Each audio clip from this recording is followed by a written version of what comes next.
तो जम्मू कश्मीर से अनुच्छेद 370 को हटाए जाने के खिलाफ विपक्षी दलों की बैठक शुरू हो गई है।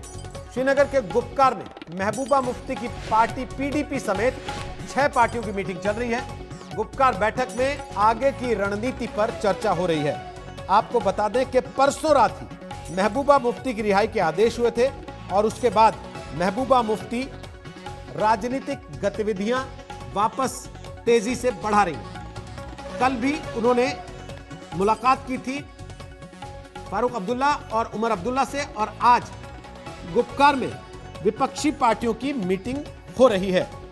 हमारे साथ इस वक्त अशरफ वानी लाइव आ चुके हैं श्रीनगर से, सीधे उनका रुख कर सकते हैं।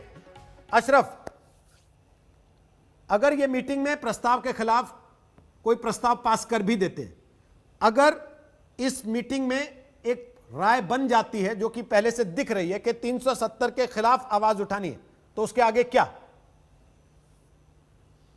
बिल्कुल रोहित, सही आपने कहा। दरअसल ये संकेत अनुच्छेद 370 पर फैसला आने से पहले ही जम्मू कश्मीर की इन विपक्ष पार्टियों ने, जिनकी काफ़ी जो सियासत है वो सिर्फ जम्मू कश्मीर में ही चलती है, तो उन्होंने ये साफ कर दिया था।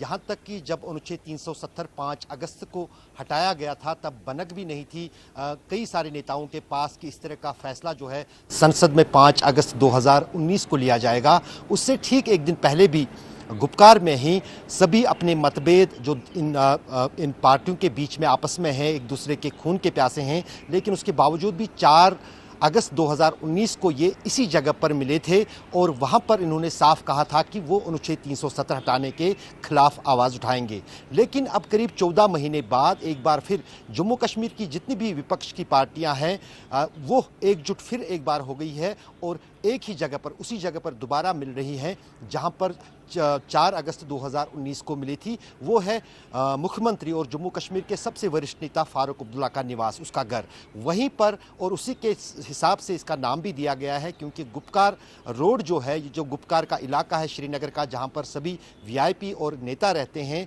तो फारूक अब्दुल्ला का अपना घर है, वहाँ पर जो ये बैठकों का दौर है वो आज से शुरू हुआ है। लेकिन महत्वपूर्ण जो आपने कहा कि क्या ये कोई प्रस्ताव बनाएंगे, वो तो साफ है क्योंकि महबूबा मुफ्ती ने जब हिरासत में थी, जेल में थी, तब भी ये बात कही थी और फारूक अब्दुल्ला ने भी उस दिन भी, जिस दिन अनुच्छेद 370 हटा था और उसके बाद लगातार जब से छूट गए हैं, यही बात बार बार कर रहे हैं कि अनुच्छेद 370 उनकी रजामंदी के बगैर, जम्मू कश्मीर की लोगों की रजामंदी के बगैर छीना गया है जम्मू कश्मीर से। वो आखिरी दम तक उसको जम्मू कश्मीर में दोबारा वापस लाने की पहल करेंगे। लेकिन यहाँ पर काफ़ी दिलचस्प ये है कि कांग्रेस जो है, कांग्रेस, क्योंकि अभी ये मीटिंग शुरू हुई है फारूक अब्दुल्ला के निवास पर, सभी पार्टियाँ पहुँची हैं जो रीजनल पार्टीज़ हैं, चाहे नेशनल कॉन्फ्रेंस हो, पीडीपी हो, सीपीआईएम हो, अवामी नेशनल कॉन्फ्रेंस हो, सज्जाद लोन की पीपल्स कॉन्फ्रेंस हो, वो सब नेता पहुंचे हैं। कांग्रेस का नेता अभी नहीं पहुंचा है।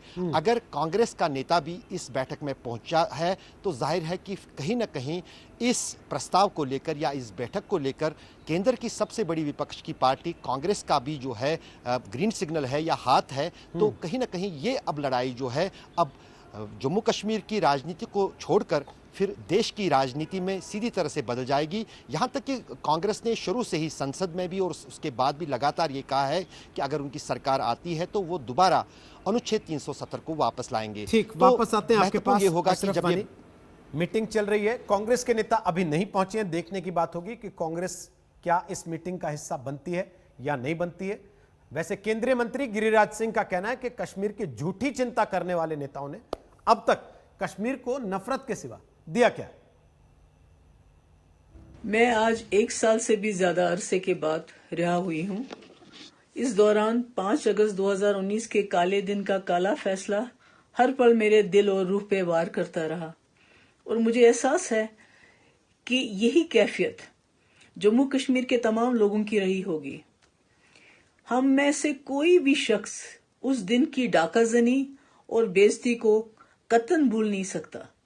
अब हम सबको इस बात का इरादा करना होगा कि जो दिल्ली दरबार ने 5 अगस्त को गैर आईनी, गैर जमहूरी, गैर कानूनी तरीके से हमसे छीन लिया, उसे वापस लेना होगा। ये दोनों से मैं पूछना चाहता हूं कि नफरत की बीज बोते बोते 70 साल तक आपने कश्मीर को दिया किया, केवल नफरत के सिवा कुछ नहीं दिया। आज अगर एक छोटी सी अवधि में वहाँ चुनाव हुआ, वहाँ विकास हो रहे हैं, वहाँ का एलजी 4 किलोमीटर मनोज सिन्हा पहाड़ पे जाकर के लोगों से मिल रहे हैं, जो आज तक कोई मुख्यमंत्री नहीं किया। आप विकास की बात करें ना, इनको विकास से मतलब नहीं है, नफरत की रोटी सेक करके सत्ता में आना है। बीजेपी के नेता रविंद्र रैना का कहना है कि गुपकार समझौता देशद्रोहियों का समझौता है। गुपकार डिक्लेरेशन पे दस्तखत करने वाले जो पार्टी हैं और जो लीडर हैं, उन सबको कल जनाब फारूक साहब 4 बजे दावत देंगे। उस मीटिंग में महबूबा मुफ्ती साहिबा ने भी आज कहा है कि वो उस मीटिंग में शामिल होंगे। उस मीटिंग के दौरान मौजूदा सियासी सूरत हाल पे जो है उस पर नज़र डाली जाएगी और आगे के लिए गुपकार डिक्लेरेशन पे दस्तखत करने वाले तमाम पार्टियों का एक नज़रिए में उनका एजेंडा क्या रहेगा, उस पे कल बातचीत होगी। महबूबा मुफ्ती के घर में डॉक्टर फारूक अब्दुल्ला, महबूबा मुफ्ती और उमर अब्दुल्ला की जो मीटिंग हुई है, जिसमें गुपकार एजेंडे को आगे बढ़ाने पर उन्होंने चर्चा की है। ये गुपकार एजेंडा देशद्रोहियों का एजेंडा है, ये गुपकार एजेंडा पाकिस्तान का एजेंडा है। जम्मू कश्मीर की जनता का इस गुपकार एजेंडे से कोई लेना देना नहीं है। जम्मू कश्मीर की जनता ने पहले ही इस गुपकार एजेंडे को कूड़ेदान में फेंक दिया है। ये अपने आप को बचाने के लिए, अपने पापों को छिपाने के लिए इस प्रकार का षड्यंत्र कर रहे हैं। तो सुना आपने राजनीतिक पार्टियों के बयान किस तरीके के हैं। इस वक्त मीटिंग चल रही है, कांग्रेस के नेता नहीं पहुंचे हैं। कांग्रेस के नेता आएंगे तो उसके राजनीतिक मायने होंगे, लेकिन सबसे बड़ी बात यह है कि ये गुपकार से उपकार किस पर करना चाहते हैं। अपने आप का स्टेटस बनाकर रखना जरूरी है इस समय, या 370 का स्टेटस वापस दिलाने की वाकई लड़ाई है, या अपना स्टेटस बचाए रखने की लड़ाई है। रोहित, अगर देखें तो कहीं ना कहीं आपने सही पकड़ा। दरअसल जिस अंदाज से जब से अनुच्छेद 370 हटा है, तो इन सभी दलों की जिन्होंने 70 वर्षों तक जम्मू कश्मीर में जो है अलग अलग सरकारों में भागीदारी की केंद्र सरकार के साथ, उनकी राजनीति पूरी तरह से हाशिए पर आए हैं। और यही कारण है कि अब कहीं ना कहीं साख की लड़ाई लड़ रही है, चाहे महबूबा मुफ्ती हो अपनी पीपल्स डेमोक्रेटिक पार्टी के लिए, या फिर फारूक अब्दुल्ला हो नेशनल कॉन्फ्रेंस के लिए। इसमें कोई शक नहीं कि जम्मू कश्मीर में सबसे पुरानी पार्टी आज़ादी से पहले भी जो है नेशनल कॉन्फ्रेंस ही थी। और नेशनल कॉन्फ्रेंस के जो सबसे जो प्रमुख थे शेख मोहम्मद अब्दुल्ला, उन्हीं की वजह से जम्मू कश्मीर में जो है जम्मू कश्मीर का विलय देश के साथ हुआ था, भारत के साथ हुआ था, और उनका एक बड़ा कद था। उसके बाद लगातार फारूक अब्दुल्ला के हाथ में सत्ता आई। उन्होंने भी कई सारे समझौते जो हैं जम्मू कश्मीर को लेकर केंद्र सरकार के साथ किए। यहाँ तक कि एक मशहूर अकार्ड जो हुआ था 1975 में, जिसको 75 में शेख अब्दुल्ला और इंदिरा गांधी के बीच में हुआ था, और फिर 85 में जो है फारूक अब्दुल्ला और राजीव गांधी के बीच में हुआ था। और जम्मू कश्मीर में अधिकतर जो सत्ताएं या जो सरकारें बनी हैं, वो या फिर कांग्रेस और नेशनल कॉन्फ्रेंस के गठजोड़ से बनी हैं, या फिर भारतीय जनता पार्टी और फिर या तो नेशनल कॉन्फ्रेंस या फिर पीडीपी के गठजोड़ से बनी है। तो जाहिर है कि अब जिस अंदाज से अनुच्छेद 370 हटने के बाद इन दोनों पार्टियों की राजनीति जो है वो हाशिए पे आई है। यहाँ तक कि उमर अब्दुल्ला जो कि भूतपूर्व मुख्यमंत्री हैं, उन्होंने ये भी कहा था कि यूनियन टेरिटरी का मुख्यमंत्री बनने से बेहतर तो सिपाही बनना है, क्योंकि उसके कोई अधिकार नहीं होते हैं। जाहिर है कि एक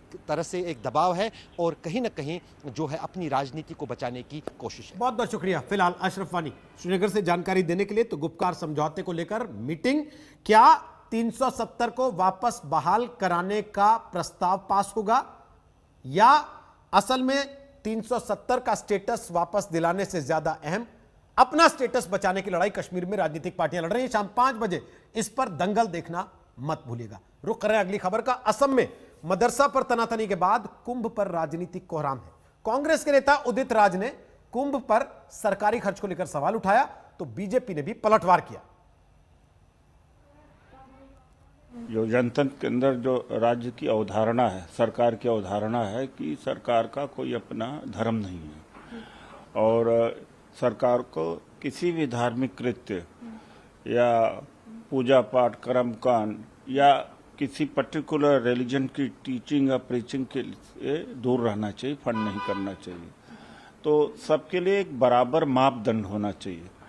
और जो जनतंत्र है इसकी अवधारणा यूरोप से आई। ऑफ कोर्स ब्रिटिश काल में स्टार्टिंग हुई, विवाल भी हो रही है।